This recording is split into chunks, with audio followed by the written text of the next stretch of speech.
32 পুতলাৰ আঁৰৰ কথা। মৰমৰ মইনাহঁত, তোমালোকে নিশ্চয় সৰগৰ দেৱী দেৱতা অপ্সৰা গন্ধৰ্ব আদিৰ কথা শুনিছা। এই যে পুতলাবোৰ সিহঁত পূৰ্বতে গন্ধৰ্ব ৰজাৰ একাংশ ৰাজকুঁৱৰী আছিল।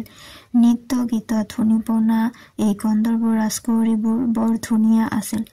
দেৱ সমাজৰ নিয়ম মতে এই গন্ধৰ্ববোৰ দেৱী দেৱতাতকৈ তলৰ শ্ৰেণীৰ আৰু ইহঁত মানৱ জাতিতকৈ উচ্চ। সময়ৰ গতিত এদিন দেৱৰাজ ইন্দ্ৰই গন্ধৰ্ব ৰাজৰ অতিথি হৈছিল।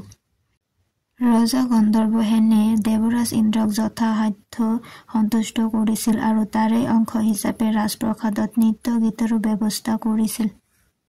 দেৱৰাজ ইন্দ্ৰ আছিল অহংকাৰী আৰু চঞ্চল স্বভাৱৰ। নৃত্যৰ মাজতে দেৱৰাজ ইন্দ্ৰই গন্ধৰ্ব ৰাজৰ বৰ জীয়ৰী ইন্দ্ৰলেখাৰ ৰূপত মুগ্ধ হৈ বিয়া কৰাবলৈ মন মেলিলে। সমস্যা হল দেৱতা আৰু গন্ধৰ্বৰ মাজত বিয়া নিষেধ। সেই কাৰণে গন্ধৰ্ব ৰাজে সেই নিয়ম উলংঘা কৰিব নিবিচাৰিলে। এই কথাত দেৱৰাজ ইন্দ্ৰই অপমান বোধ কৰিলে আৰু 32 গৰাকী গন্ধৰ্ব কন্যাক প্ৰাণহীন পুতলা হৈ থাকিবলৈ অভিশাপ দিলে। ৰজা গন্ধৰ্ব সেনে এইটো কেতিয়াও আশা কৰা নাছিল।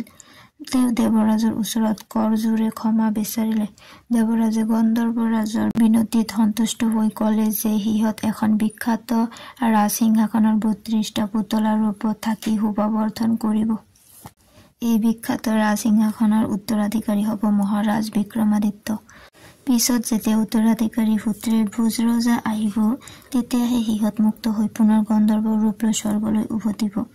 এই 32টা পুতলাৰ নাম হল ক্ৰমে মিত্ৰকেশী, প্ৰভাৱতী, সুপ্ৰভা, ইন্দ্ৰসেনা, উদতী, অনঙ্গনয়না, কুৰঙ্গনয়না, লাৱণ্যৱতী, কামকলিকা, চন্দ্ৰিকা, বিদ্যাধৰী, প্ৰজ্ঞাৱতী, মনমোহনী, বিদ্যাৱতী, নিৰুপমা, হৰিমধ্যা, মদন সুন্দৰী, বিলাস ৰসিকা, শৃংগাৰকলিকা, মন্মথ সঞ্জীৱনী, ৰতিলীলা, মদনৱতী, চিত্ৰৰেখা, সুৰত গহৰা, প্ৰিয়দৰ্শনা, কুমুন্নাদিনী, সুখসাগৰা, সখীকলা, চন্দ্ৰৰেখা, হংসগামিনী, কামৰসিকা, উন্মাদিনী।